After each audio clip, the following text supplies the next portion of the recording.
En el marco de la predicación expositiva de la carta a los Romanos, que es en la que estamos, vamos a continuar, seguimos por el versículo 1:4. Mire que vamos despacito pero seguro. Carta a los Romanos, versículo 1:4, lo tenemos en dos versiones, quiero que usted lo pueda leer conmigo. Romanos 1:4 dice que fue declarado Hijo de Dios con poder, según el Espíritu de Santidad, por la resurrección de entre los muertos. Esa es la versión 1960. Les voy a leer la versión textual que dice: declarado Hijo de Dios con poder, conforme al Espíritu de Santidad, por la resurrección de los muertos, nuestro Señor Jesucristo. Esta ya es la parte o la entrega número 5 de esta serie. Este versículo 1:4 de la carta a los Romanos lo vamos a dividir en 3.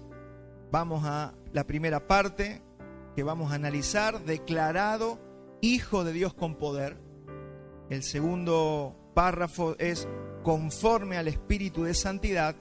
Y el tercero y último que vamos a analizar es por la resurrección de los muertos. Fíjese cómo un versículo lo podemos dividir en 3 y lo vamos a ir analizando. Acuérdese que esto se llama exégesis. La exégesis es ver qué es lo que quiso decir el autor cuando escribió la carta. Si bien por supuesto le vamos a hacer una aplicación, o vamos a tomar consejo, o vamos a tomar sabiduría de todo lo que leemos, pero lo primero en la predicación expositiva y en la exégesis es saber qué quiso escribir el autor, qué quiso decir Pablo cuando escribió esta carta. Y vamos a empezar con la primera de esos tres puntos, que es ser declarado Hijo de Dios con poder. Se le dijo el Hijo de Dios desde que nació, desde que se profetizaba en el Antiguo Testamento. Vendrá y nacerá el Hijo de Dios. Y siempre se le dijo Hijo de Dios. Ahora la pregunta es: ¿por qué aquí el apóstol Pablo está diciendo que fue declarado, tuvo que ser declarado Hijo de Dios con poder? Entonces, nosotros tenemos que entender que el Señor Jesucristo, hasta que no obedeció y hasta que no cumplió con la misión con la que vino a la tierra, no pudo ser declarado Hijo de Dios con poder. Después vamos a ver qué significa ese con poder. En otras palabras, el Señor Jesucristo tenía que demostrar que Él era el Hijo de Dios. ¿Cómo? Cumpliendo todas las profecías. Él tenía que cumplir todo lo que se habría profetizado, como ya dijimos la semana pasada, porque la gran discusión de esos días es: ¿este es o no es? ¿Es el Mesías o no es el Mesías? Y todos teníamos el derecho de desconfiar, porque tenía que cumplir ciertos requisitos. Dijimos el domingo pasado que uno de los requisitos era que tenía que descender según la carne del linaje de David. Entonces aparecieron todas las genealogías y los judíos decían: a ver, ¿de dónde viene? ¿Quién es la madre? ¿Quién es el padre? Todo eso era la discusión de aquellos días. Entonces, él tenía que demostrar que era el Hijo de Dios. Y el concepto que tenemos que aprender en esta mañana, que alguna vez creo que lo enseñamos, es qué significa ser bueno. ¿Qué significa ser bueno? ¿Cuál es el concepto que Dios tiene de bueno? ¿Y cuál es el concepto que a veces nosotros tenemos de lo que es ser bueno? Nosotros, ¿a quién le decimos esta persona es tan buena? ¿A quién? Y a los que nos tratan bien, a los que nos caen bien, a los que son amables con nosotros. ¿Qué le decimos? Qué buena que es esta persona. Esta persona es buenísima porque me trata bien. Nosotros le decimos bueno a eso. Pero la pregunta es: ¿a quién Dios le dice bueno? ¿Qué es el concepto de bueno para Dios? ¿Cómo sé yo si verdaderamente soy bueno? Porque a mí no me sirve que todos ustedes me digan qué bueno que es el pastor Walter. Yo quiero que Dios diga qué bueno que es Walter. Ahora la pregunta es: ¿qué hace la diferencia para que yo realmente sea bueno? Y para Dios es que yo cumpla para lo que fui creado. ¿Qué es bueno para Dios? Hacer para lo que fuimos creados. Ese es el concepto que Dios tiene de bueno. Dios creó a los animales, creó los cielos, creó las estrellas, creó el sol, creó la luna, creó los arbustos, los animales, y dijo: y vio Dios que era bueno. ¿Por qué Dios le dijo bueno a todo eso? Porque todo funcionaba como Él y para lo que Él lo había creado. Entonces, si el sol sale todos los días, es bueno, porque Dios lo hizo para que salga todos los días. Si la luna aparece todas las noches, buena, porque hace para lo que fue diseñada. Mi pregunta es si nosotros somos buenos según Dios. Hagámonos esta pregunta. ¿Hago para lo que fui creado? ¿Funciono para lo que fui diseñado por Dios? Eso va a determinar si el Señor un día me podrá decir: bien, buen siervo y fiel. En lo poco fuiste fiel, sobre mucho te pondré. Esa es la pregunta que yo me tengo que hacer. Porque este mundo me puede engañar. Mucha gente me puede aplaudir, mucha gente me puede decir qué bueno que sos. Pero la pregunta es si verdaderamente soy bueno. En Lucas 18:18, lo vamos a leer, hay una situación interesante. Dice: un hombre principal le preguntó diciendo: maestro bueno, ¿qué haré para heredar la vida eterna? Y Jesús le dijo: ¿por qué me llamas bueno? Ninguno hay bueno sino solo Dios. La pregunta es: ¿por qué Jesús no acepta que le digan bueno? Por el mismo concepto que estoy explicando. Porque Él todavía no hacía para lo que había venido. Él había venido a morir en la cruz. Él había venido ¿a qué? A redimir a la humanidad. Había venido a derramar su sangre. Él todavía no lo hacía. Por eso no se podía llamar bueno. Él dice: solamente hay uno bueno, Dios. Él iba a ser bueno si hacía para lo que había venido. Solo cuando obedeció pudo ser reconocido como bueno. Y dice la Escritura: declarado Hijo de Dios con poder. Por eso que nosotros tenemos que revisarnos si estamos haciendo para lo que fuimos diseñados por Dios. Mire, nosotros no fuimos diseñados para vivir para nosotros. Eso es resultado del pecado, lo vimos los últimos domingos.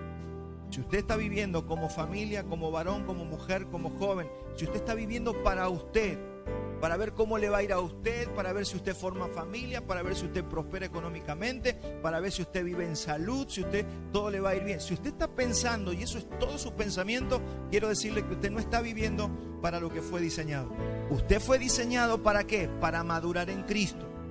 Usted fue diseñado para crecer en el Señor, para que su estatura se manifieste en usted. Nosotros fuimos diseñados para predicar el Evangelio. Nosotros fuimos diseñados para hacer luz y sal en la tierra. Esa es la pregunta que yo me tengo que hacer. ¿Estoy haciendo algo de esto? Dice Efesios que Él nos creó para buenas obras.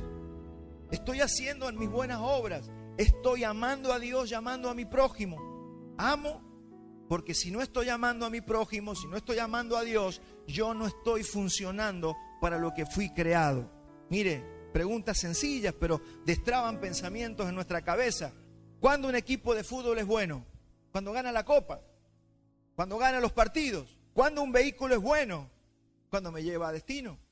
Si siempre me está dejando tirado en la calle, no es buen auto. ¿Cuándo es una cafetera buena? Cuando hace café. Si no funciona, si la licuadora no licúa, ¿qué hacemos? La tiramos. No funciona. Porque fueron diseñadas estas cosas para hacer algo. Y si no lo está haciendo, entonces no podemos decir que es algo bueno.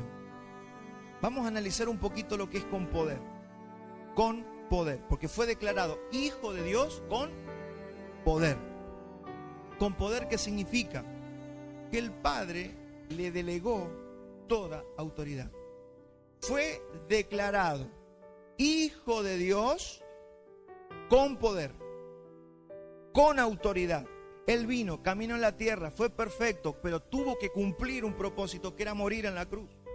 Tuvo que redimir a la humanidad. Y luego de que cumplió, dice que fue declarado Hijo de Dios con poder.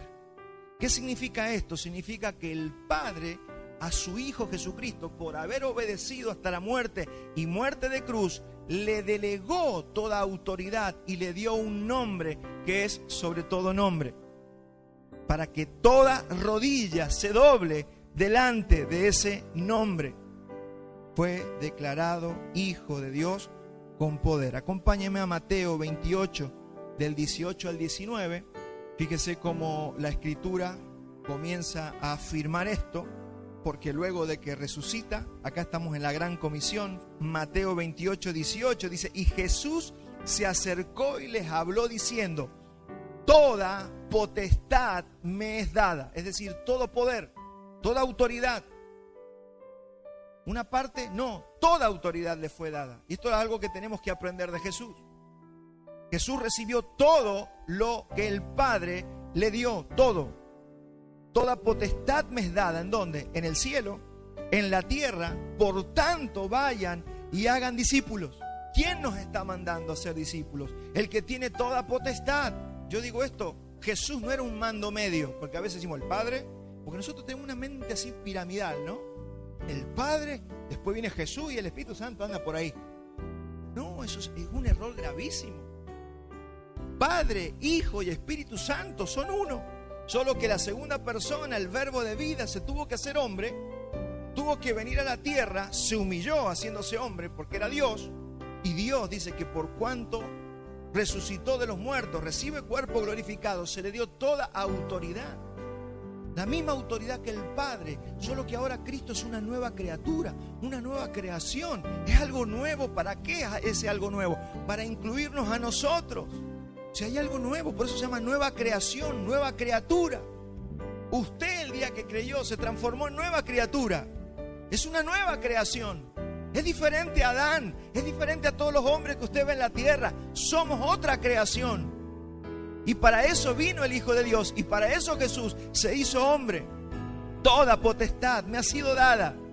El Padre, el Hijo y el Espíritu Santo dijeron: tenemos que arreglar. Esto no sirve. Esto que pecó ya no sirve más. Necesito otra humanidad. Una nueva humanidad. Una nueva creación. Por eso habrán cielo nuevo, tierra nueva, nuevas criaturas y una nueva creación en todo. Juan 3:35 dice: el Padre ama al Hijo y todas las cosas ha entregado en su mano. Todo le fue entregado. En Hebreos 1:2, en estos postreros días, Dios ha hablado por el Hijo, a quien constituyó heredero de todo. Todo lo que el Padre es, lo tiene el Hijo. Por eso dice el Evangelio que en Él habita corporalmente toda la plenitud de la deidad. El que tiene al Hijo, tiene al Padre. El que ve al Hijo, ve al Padre. Entonces los discípulos no lo entendían. Pero muéstranos al Padre. No les estoy diciendo que el que me ve a mí, ve al Padre. ¿Somos lo mismo? No, pero que queremos ver al Padre. Pero el que ve al Hijo, ve al Padre. ¿Por qué? Porque al Padre nadie lo vio jamás, ni nadie lo puede ver. Dios es espíritu. Por eso vine yo, para que si me ves a mí, puedas ver al Padre. Soy la expresión visible de ese Padre invisible. ¿Cómo se mantuvo Abraham? Como viendo al invisible. ¿Cómo te mantienes viendo al invisible? Viendo a Jesucristo, viendo al Mesías, creyendo en el Mesías. Lo hizo heredero de todo, por quien asimismo hizo el universo. Vamos a Filipenses 2:9. Estamos poniendo ladrillo tras ladrillo, cosas que van fortaleciendo nuestra fe. Dice Filipenses 2:9, por lo cual Dios también lo exaltó hasta lo sumo. ¿Hasta cuándo?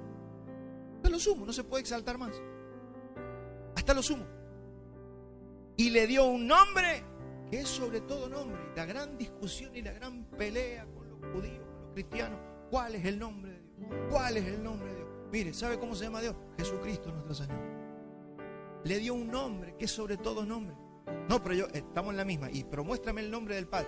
Le dio un nombre que es sobre todo nombre. ¿Cuál es el nombre? Jesucristo.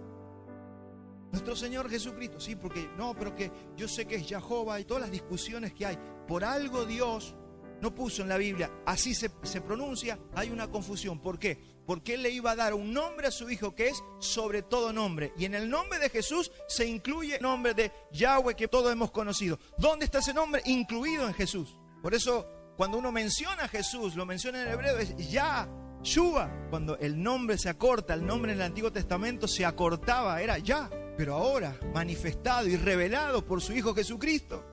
Porque el que ve al Hijo, ve al Padre.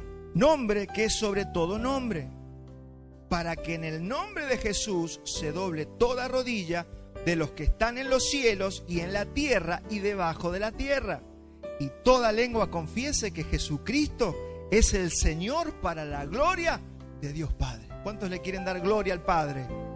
Mencione el nombre de Jesucristo, dele gloria a Jesucristo y usted está glorificando al Padre. Jesús, como le dije recién, no era un mando medio. Él fue declarado Hijo de Dios con poder. Ahora sí podemos hacer una aplicación de esto a nuestras vidas, claro que sí. Nos podemos salir un poquito de la exégesis que estamos haciendo y empezar a entender que cuando usted hace para lo que usted fue creado, va a aumentar su poder. Jesús hizo para lo que fue enviado y aumentó y recibió poder, fue posicionado. Cuando usted no hace para lo que usted fue diseñado, su poder mengua, se debilita, nos debilitamos. Si usted fuera una licuadora y no licúa, usted no sirve, lo ponen en un rincón o lo tiran a la basura porque pues no hace para lo que tenía que hacer. Ahora, cuando funciono para lo que yo fui diseñado, me lleno de poder, soy utilizado por Dios. Yo utilizo la licuadora que anda, yo utilizo la cafetera que anda. Lo que no anda, no lo utilizo. ¿Cuántos quieren ser usados por Dios? Pues todos siempre le decimos, Señor, yo quiero que vos me uses, yo quiero servirte. Oh, la pregunta es, ¿estamos haciendo para lo que Él nos llamó?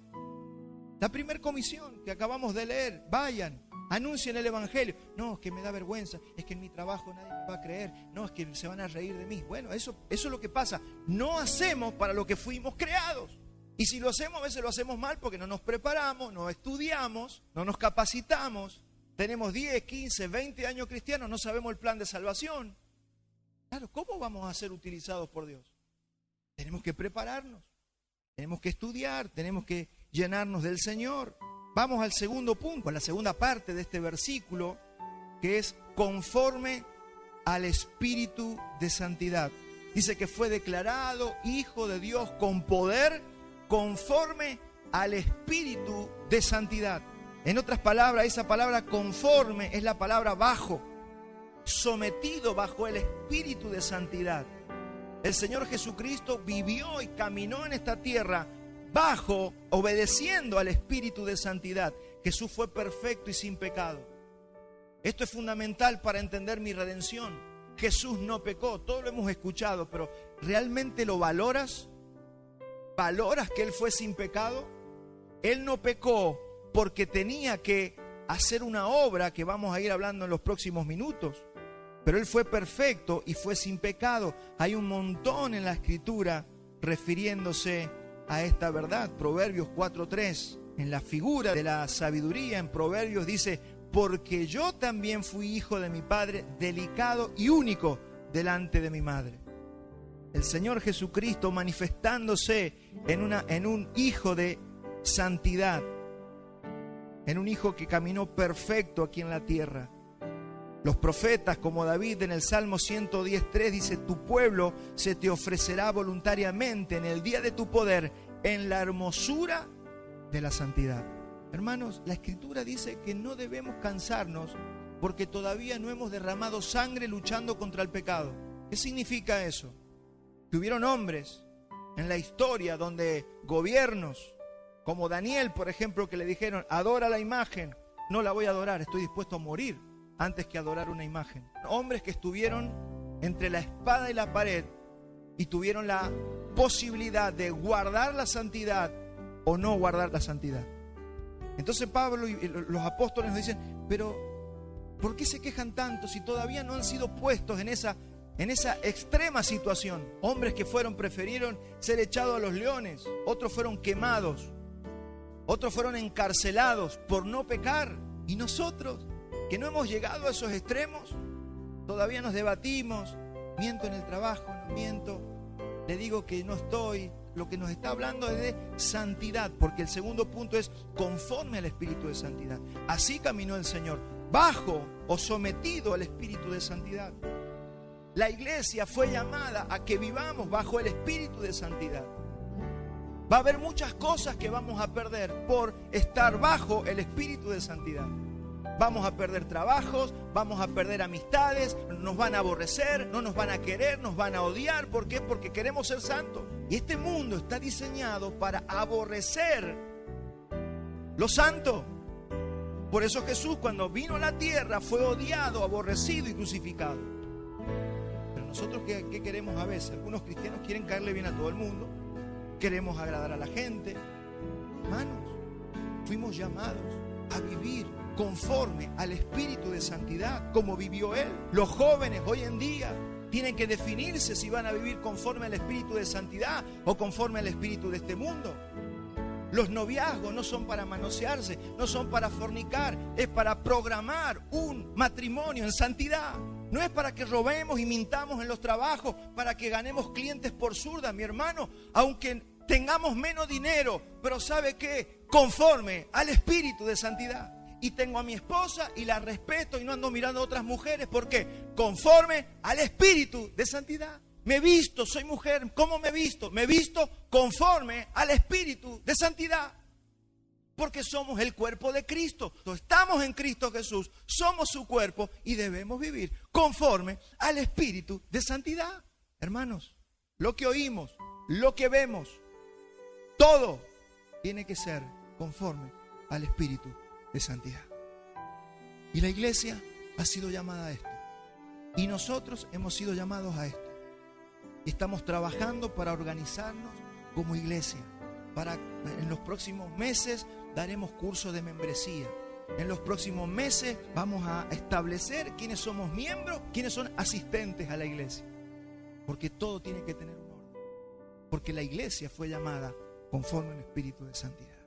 Y vamos a hablar de credos y vamos a hablar de confesiones. Y estamos trayendo a la iglesia, como muchas iglesias en este mundo han vivido ahí sueltas, llevadas por cualquier viento de doctrina. Estamos trayendo a la iglesia a que se sujete a todo el cuerpo de Cristo, que por siglos ha establecido doctrinas y enseñanzas que tienen que estar firmes en nosotros. Esto es el orden. La carne no se quiere ordenar y a veces la carne se manifiesta tanto en tu persona individual como corporativamente.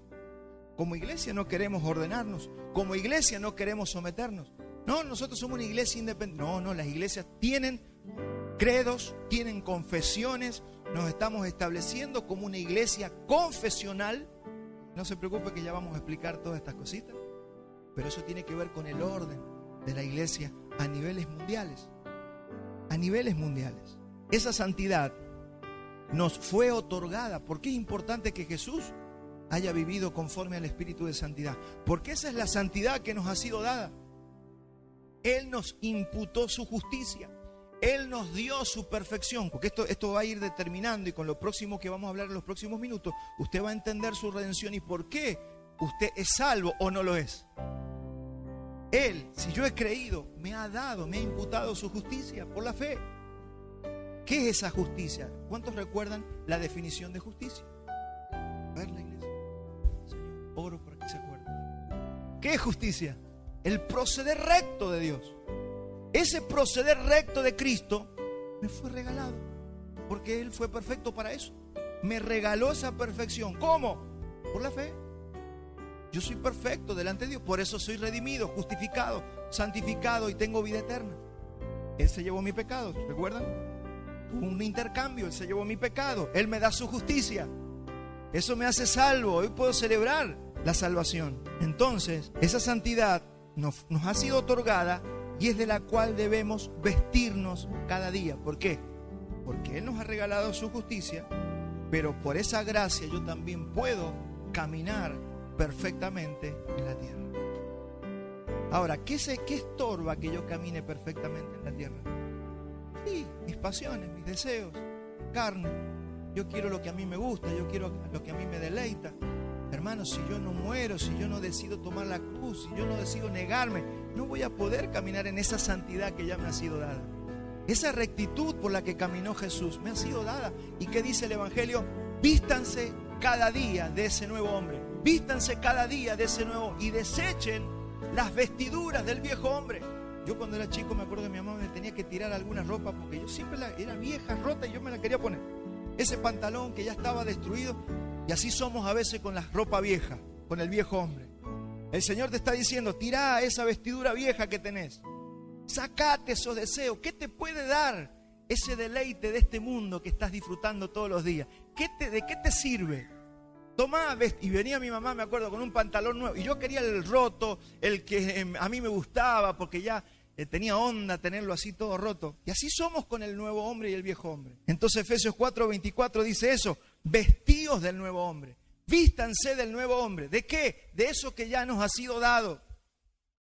Vístanse del nuevo hombre, que fue creado según Dios en la justicia y santidad de la verdad.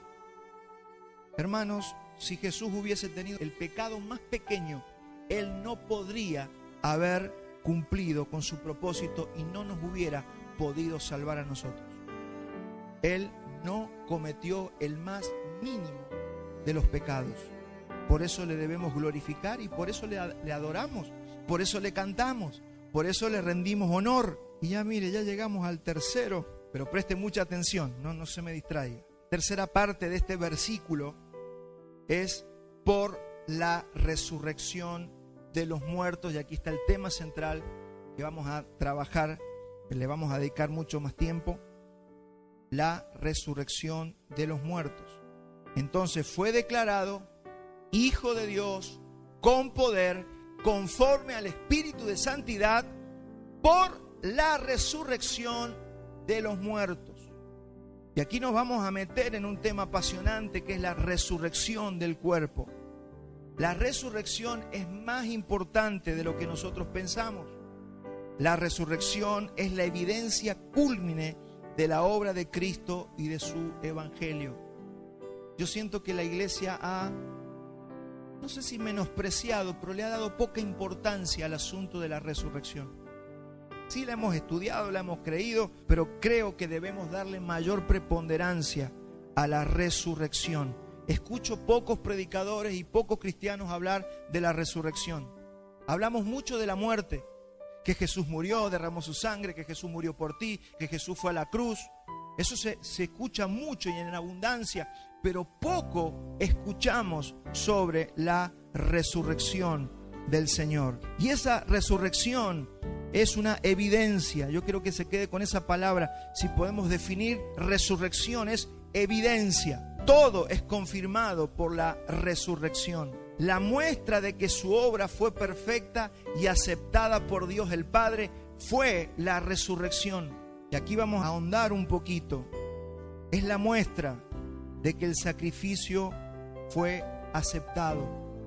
¿Cómo sé yo?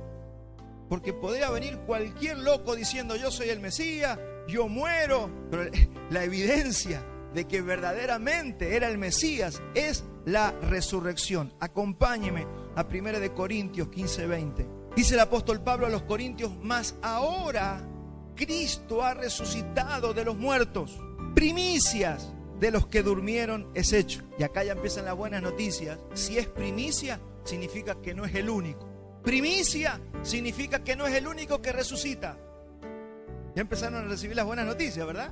Porque por cuanto la muerte entró por un hombre, todos sabemos que por Adán entró la muerte, y entiéndase por muerte todo lo que trae aflicción al ser humano. ¿O usted no se aflige cuando vemos nuestro cuerpo que ya envejece y ya no tenemos la misma fuerza de antes? Todo nos aflige. Que ya antes no me enfermaba, ahora me enfermo más seguido. Eso es la muerte que entró un día a nuestro cuerpo, a nuestras vidas. Antes corría, ahora tengo que salir a caminar. No puedo correr como corría a los 18, a los 20. ¿Eso qué es señal? Señal de que la muerte, este cuerpo entró a la muerte. Entonces dice: porque por cuanto la muerte entró por un hombre, también por un hombre la resurrección de los muertos. Acá hay buenas noticias. Así como esa muerte que nos aflige, que cada día nuestro cuerpo se va desgastando, nos trae tristeza, nos trae incomodidad. Algunos lo llevan mejor que otros, otros se afligen más, otros se afligen menos. Pero en definitiva, hermano, la muerte está operando en este cuerpo de muerte, como le llama el apóstol Pablo. Acá dice que también por un hombre entró la resurrección de los muertos. Acá hay buena noticia. No solamente entró la muerte a tu cuerpo, sino que ahora, el día que creíste en Cristo, ¿qué entró en ti? La resurrección de los muertos. Estas son buenas noticias. Yo tengo que decirte que la resurrección de los muertos ya entró en ti, ya está dentro tuyo. Estas son buenas noticias. Solo que hay un momento porque las primicias, que es Cristo, ya resucitó. Luego, los que son de Él, luego, todavía no, espere, todavía no vamos a resucitar. Hay un día para nuestra resurrección. Ahora resucitó Cristo, las primicias. Pero luego, los que son de Cristo en su venida, ese día estamos esperando, ese día nos vamos a levantar todos nosotros, pero sea cuando sea el tiempo, vamos a resucitar. 15:22, porque así como en Adán todos mueren, también en Cristo todos serán vivificados. Pero cada uno en su debido orden. Cristo, y acá no es la misma primicia que la que hablamos recién. Acá hay otros que son las primicias, que son los que resucitaron después de Cristo. Cristo es la primicia, como lo dice en el 20, pero acá en el 22 dice Cristo, coma, las primicias, coma. Luego los que son de Cristo, somos nosotros cuando resucitemos en la segunda venida. Luego los que son de Cristo en su venida y luego el fin. Cuando entregue el reino al Dios y Padre y cuando haya suprimido todo dominio, toda autoridad y toda potencia. Porque es preciso que Él reine hasta que haya puesto a todos sus enemigos debajo de sus pies, y el postrer enemigo que será destruido es la muerte. Porque todas las cosas las sujetó debajo de sus pies. Eso tiene que ver con lo que dijimos recién, con poder. Se le dio toda autoridad a Él. Ahora Él está reinando a la diestra del Padre, pero dice que tiene que reinar hasta que todos sus enemigos sean puestos por estrado de sus pies. Y aunque la muerte fue vencida en la cruz, no ha sido destruida. La muerte en la cruz fue vencida. Cristo venció a la muerte, ¿sí? Estamos todos de acuerdo. Pero dice el Evangelio que un día ese espíritu llamado muerte va a ser destruido. Todavía hay gente que va a ver muerte. ¿Qué significa ver muerte?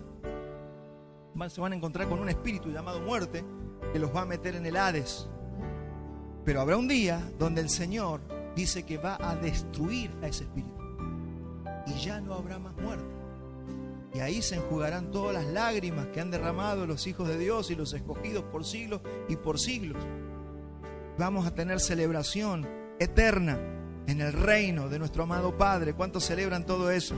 Así que no solo venció la muerte para sí mismo, sino que se convirtió en las primicias, es decir, el primero de muchos que han de resucitar de los muertos. Ya estamos nosotros. Saber que un día no vas a ver más a tu esposa, a tu esposo, a tus hijos, que algunos partirán antes, otros partirán después. Esa tristeza, esa aflicción viene sobre nosotros. Pero ¿por qué viene el Evangelio? Viene con buenas noticias, para que entendamos esto, que la muerte fue vencida y que un día va a ser destruida. Cristo es el segundo Adán que trae la resurrección de los muertos, y en Él todos vamos a resucitar. ¿Quiénes todos? Todos los que fueron justificados. Todos los cristianos van a resucitar. No, este se portó un poco mal, no. Acá resucitan todos. Todos los nacidos de nuevo. Todos los regenerados, por cuanto han nacido de nuevo y ha entrado en ellos el espíritu de resurrección. Jesús no solamente venció a Satanás, Jesús no solo venció al pecado, Jesús también venció a la muerte. 1 Corintios 15:26. Busque allí donde el Señor dice que un día destruirá a la muerte por completo. Entonces, cuando estudiamos el Evangelio, todo el Evangelio tiene que ver y está sustentado por la resurrección de Jesucristo. Mire, si no hubiese habido resurrección, usted sabe, si leyó los Evangelios, unos querían esconder el cuerpo, otros querían hacer toda una tramulla para que nadie supiera de la resurrección, porque esta es la clave del Evangelio. La clave no era tanto la muerte, se consumaba, la frutilla del postre era la resurrección. Si Jesús no hubiese resucitado, Jesús no estaría vivo, por más que hubiera muerto en la cruz. Él no estaría vivo. Si Él no estuviese vivo, no nos podría dar vida eterna. ¿Qué vida eterna me va a dar alguien que no ha vencido la muerte? Si no hubiese resucitado, Jesús no hubiera ascendido a la diestra del Padre. Sin ascensión, Él no podría haber enviado el Espíritu Santo. Sin Espíritu Santo no tendríamos la guía hacia toda verdad. Andaríamos en tinieblas todavía. Su Espíritu Santo nos ubicó en su cuerpo. Somos parte de la iglesia por el Espíritu Santo. Dice Pablo que fuimos bautizados en un mismo espíritu y en un mismo cuerpo y estamos en un mismo Señor. O sea, que si Él no hubiera resucitado, nada de esto podría ser realidad, por más que hubiera muerto en la cruz. Un solo pecado de Jesús y Él no resucitaba. un solo pecado propio de Jesús y Él no hubiera podido resucitar.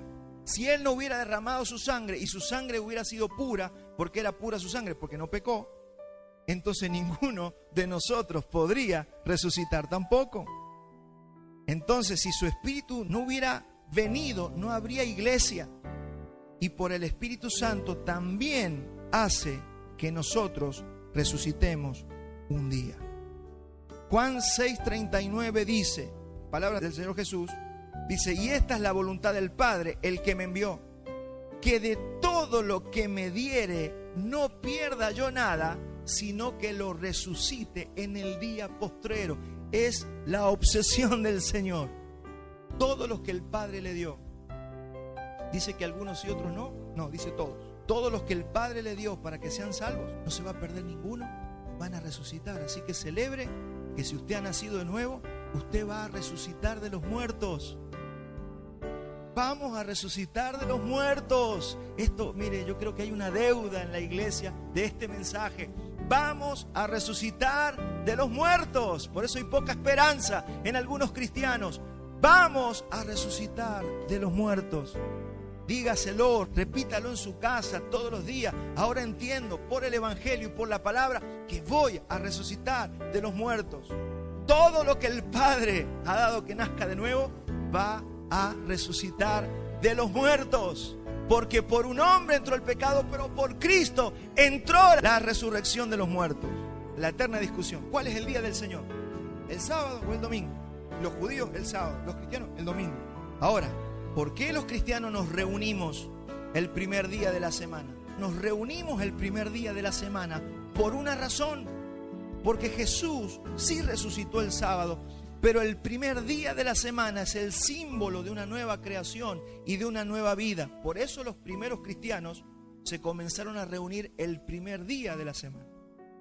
Los judíos se reunían el sábado, pero el Señor resucita el sábado y al otro día es el día donde van las mujeres y encuentran la tumba abierta, donde Él ya había resucitado. Por eso ese día dice que lo buscaron y Él ya no estaba en la tumba. Claro, había resucitado el día anterior, pero ese nuevo día es el símbolo de la nueva creación y de una nueva criatura y de un nuevo comienzo. Por eso los cristianos se empezaron a reunir el primer día de la semana. Y eso está en la Escritura, no es una discusión que yo estoy planteando. Vamos a Lucas 24. Lucas 24:1, fíjese. Pero al primer albor del día 1 de la semana. ¿Cuándo fue? El primer día de la semana. ¿Cuál es el primer día de la semana? Domingo. Lo que conocemos hoy como el domingo. Fueron al sepulcro llevando las especias aromáticas preparadas y hallaron rodada la piedra del sepulcro y al entrar no hallaron el cuerpo del Señor Jesús. Entonces, entendamos por qué nosotros también nos reunimos los domingos y no es para hacer un dogma, mi hermano. Yo creo que nos podemos reunir cualquier día, pero ¿por qué saco a mención el primer día de la semana? Porque es símbolo de un nuevo comienzo, de una nueva vida, de algo nuevo que ha comenzado, que tiene que ver con la resurrección de los muertos. Dice la Escritura y las cuentas que el Señor había muerto a la hora 9, es decir, que murió a las 3 de la tarde. Por lo tanto, 3 días después fue resucitado a las 3 de la tarde del día sábado. Y cuando van el primer día de la semana, se encuentran con que ya había resucitado. O sea, no podía resucitar 3 horas más tarde o a las 3 de ese mismo día del primer día de la semana. Había resucitado el día anterior. El proceso de la resurrección de Cristo es algo que la iglesia tiene que entender. La muerte solamente tiene poder si hay pecado. Estamos hablando de muerte y de resurrección. Solamente la muerte tiene poder si hay pecado. El poder de la muerte es el pecado. Es decir, ese espíritu llamado muerte, ¿dónde puede operar? ¿Dónde ve pecado? Si no hay pecado, no puede operar. La Biblia dice que la muerte no lo pudo retener al Señor. Acompáñame a Hechos 2:24. Dice: al cual Dios levantó, suelto los dolores de la muerte, por cuanto era imposible que fuese retenido por ella. Aquí nos está diciendo que era imposible que el Señor fuera retenido por la muerte, por el espíritu de la muerte. La pregunta es entonces, ¿por qué murió? Él muere por nuestros pecados que estaban en su cuerpo. ¿Por qué la muerte pudo operar en el cuerpo de Jesús? Porque tenía nuestros pecados, y la muerte solamente funciona donde hay pecado. Él murió por nuestro pecado que le había sido imputado en su cuerpo. ¿Cuántos saben que Él llevó nuestros pecados? Por eso es que el Señor muere.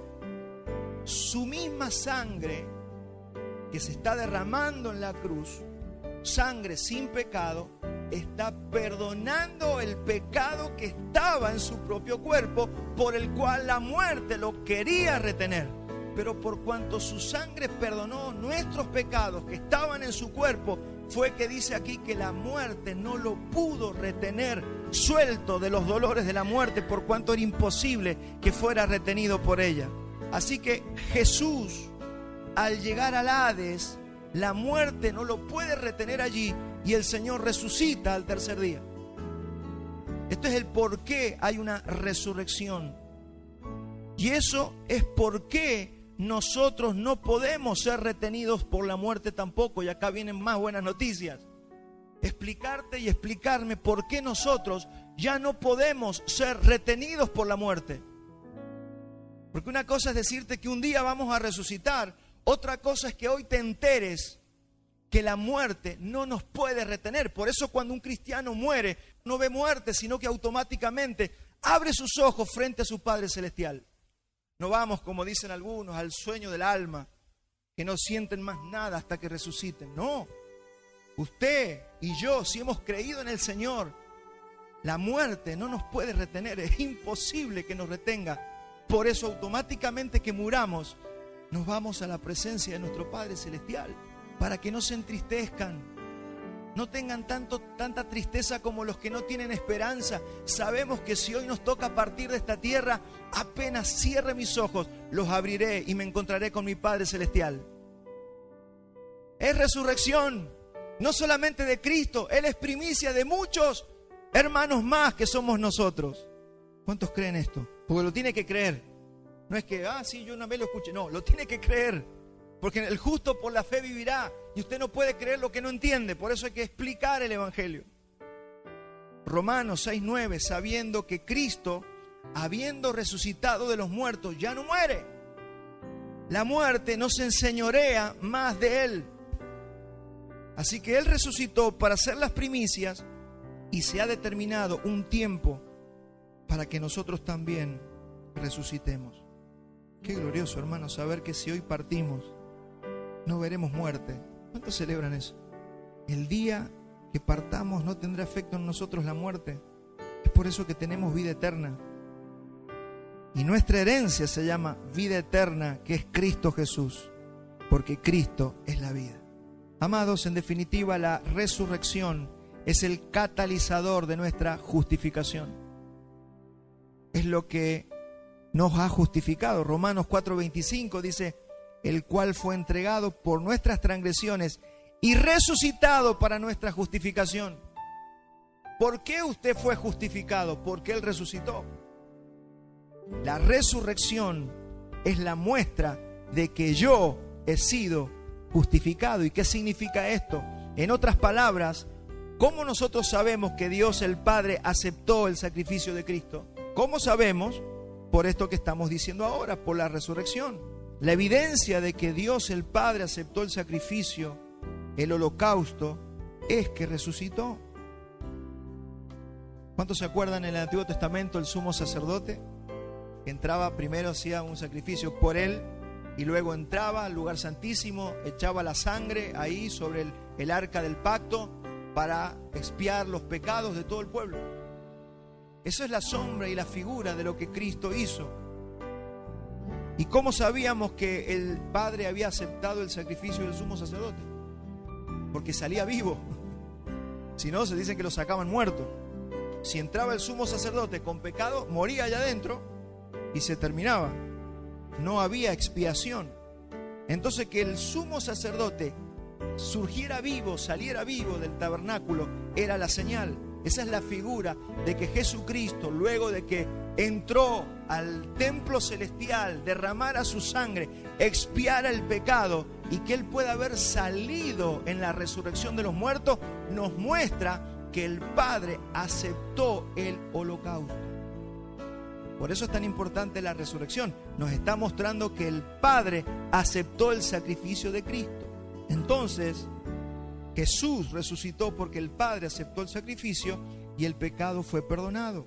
Jesús resucitó y nosotros fuimos justificados. Sin resurrección no habría cristianismo, aunque cualquiera podría haber muerto y decir que era el Mesías. Sin resurrección el cristianismo no tiene razón de ser. ¿Qué es lo que está diciendo con la resurrección el Padre? Ese sacrificio ha satisfecho mi ira y se ha apaciguado en mi Hijo Jesús. Y por cuanto se apaciguó la ira, el Señor aceptó el sacrificio y el Señor Jesús ha resucitado. Por eso acompáñeme ahora a Romanos 10:9. Ahora vamos a entender más Romanos 10:9. Por eso fíjese lo que dice: que si confesares con tu boca que Jesús es el Señor y creyeres en tu corazón que Dios le levantó de los muertos, entonces serás salvo. Mire, usted vaya, pregunte si todo el mundo cree en Jesús, le van a decir que sí. Usted pregunte si creen en la resurrección de los muertos y ya empiezan las caritas. Bueno, haga eso, haga ese ejercicio. ¿Vos crees en Jesús? Sí, todo el mundo cree. Asesino, ladrón, todo el mundo cree en Jesucristo. ¿Vos creés que resucitó al tercer día de entre los muertos? Y mire las caras y mire las cejas, porque ahí se empiezan a levantar y a veces no te dicen nada. Hágalo con algunos que están en las iglesias. Porque con el corazón se cree para justicia, pero con la boca se confiesa para salvación. Confiese, creo que resucitó al tercer día de entre los muertos. Porque si usted cree que Él resucitó, usted ha sido justificado y usted también va a resucitar. Y los apóstoles predicaban este evangelio. Yo creo que se nos perdió una parte de la predicación del evangelio. Hay que recuperar esta parte. Mire, acompáñeme a Hechos 4:33. Los apóstoles hacían un énfasis que nosotros en estos tiempos modernos no hacemos en la resurrección, y hay que recuperarlo. Bueno, yo tengo que decirle que sí lo hago. Yo siempre que predico el evangelio, ¿y vos creés que al tercer día resucitó los muertos? Siempre pregunto eso. Pero tenemos que recuperarlo porque yo lo escucho poco ese asunto en estos tiempos. Hechos 4:33 dice: y con gran poder los apóstoles daban testimonio de ¿qué? Tenemos que volver a esto, mire, daban testimonio de la resurrección del Señor Jesús y abundante gracia era sobre ellos. ¿Cuántos quieren que abunde gracia? Hablemos más de la resurrección, no tengamos miedo, seamos gente de fe. Hablemos de la resurrección de los muertos. ¿Qué importa que el mundo crea o no crea? Tenemos que hablar del evangelio y de la verdad, porque eso es lo que divide las aguas. Eso es lo que va a dividir las aguas.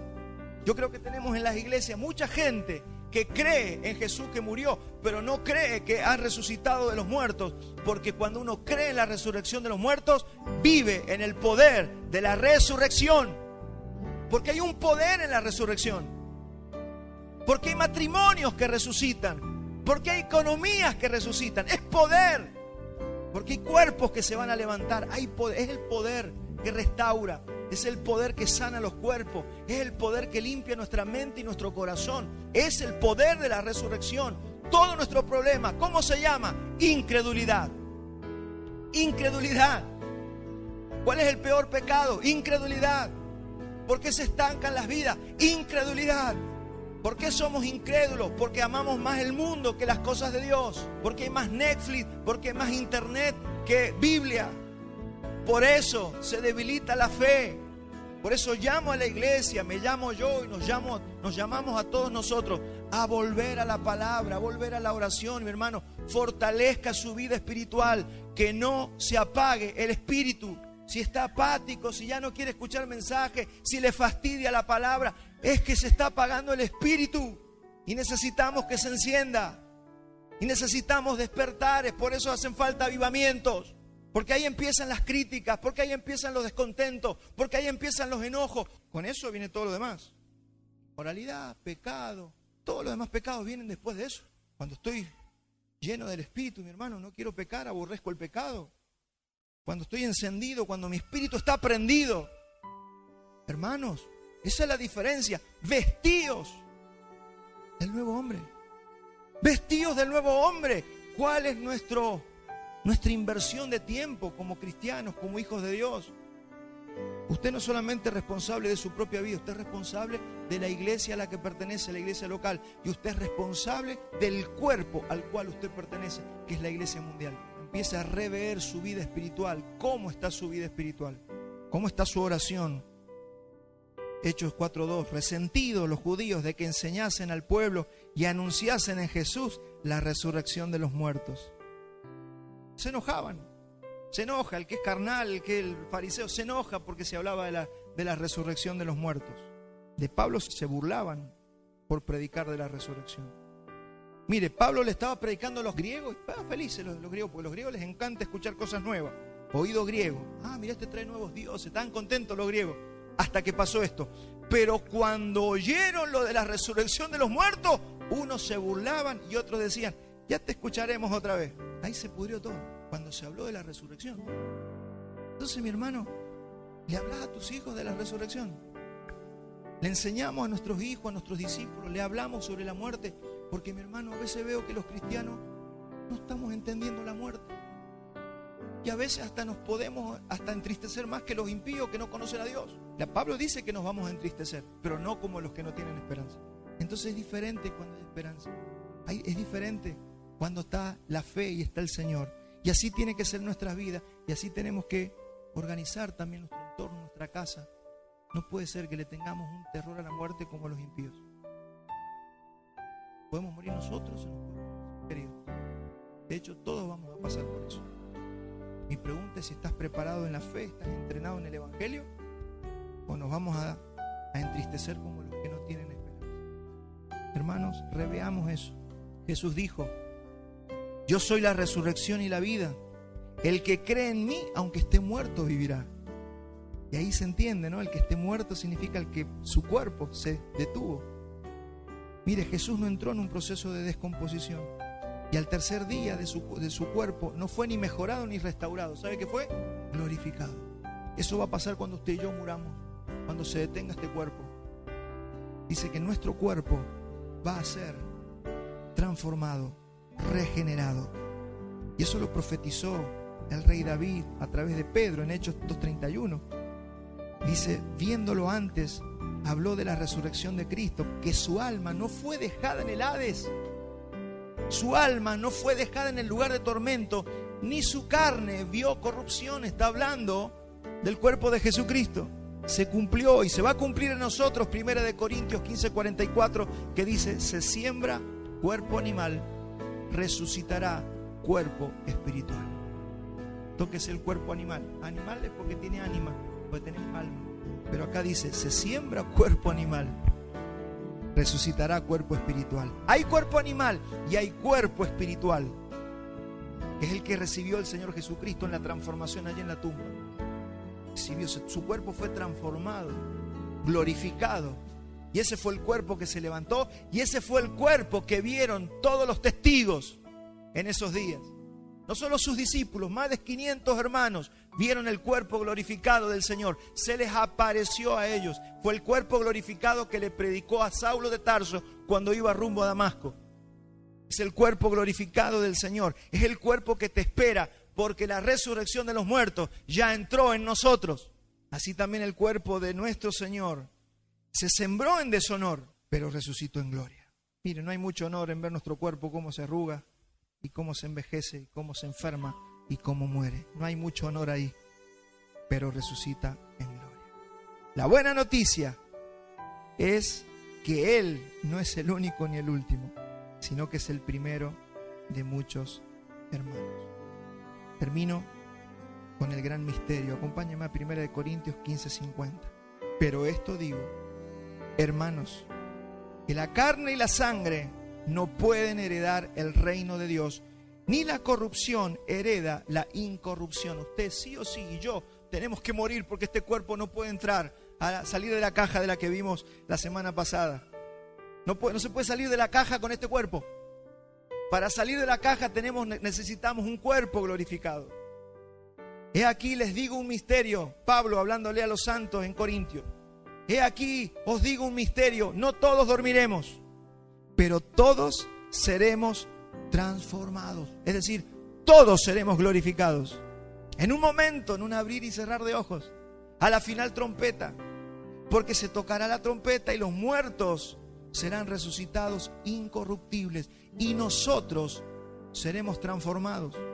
Porque es necesario que esto corruptible se vista de incorrupción y esto mortal se vista de inmortalidad.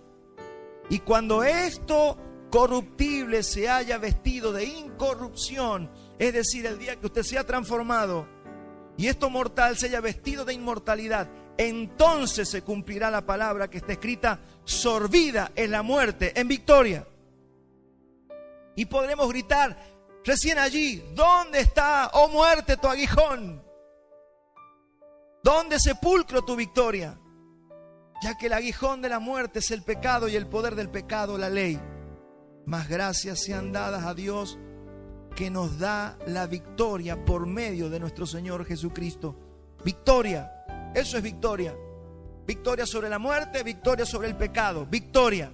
Así que, hermanos míos, amados, estén firmes, iglesia, gracia y verdad, estén firmes y constantes a los medios de gracia, a orar, a meternos en la palabra, a fortalecer el espíritu, que no se apague, porque se vienen tiempos peores de lo que estamos viviendo. Y usted y yo somos responsables, se nos ha dado una responsabilidad de correr una carrera, y dice que es sometiendo el cuerpo, poniéndolo como servidumbre. Azoto mi cuerpo y lo pongo por servidumbre porque podemos ser descalificados. Así que, amados míos, estad firmes y constantes creciendo en la obra del Señor. Crezca, mi hermano. Si no está creciendo, crezca, determínese al crecimiento, busque ayuda, busque a los pastores, busque hermanos maduros. Creciendo en la obra del Señor siempre, sabiendo que vuestro trabajo en el Señor no es en vano. Predique el evangelio, ame al Señor. Si no estamos amando al prójimo, ¿qué pasa que no estás amando al prójimo? No es en vano lo que estamos haciendo. Hay recompensa. No le demos tanta importancia a las cosas terrenales. Valoremos las cosas eternas. Muy bien, póngase de pie porque hemos terminado. Vamos a terminar orando.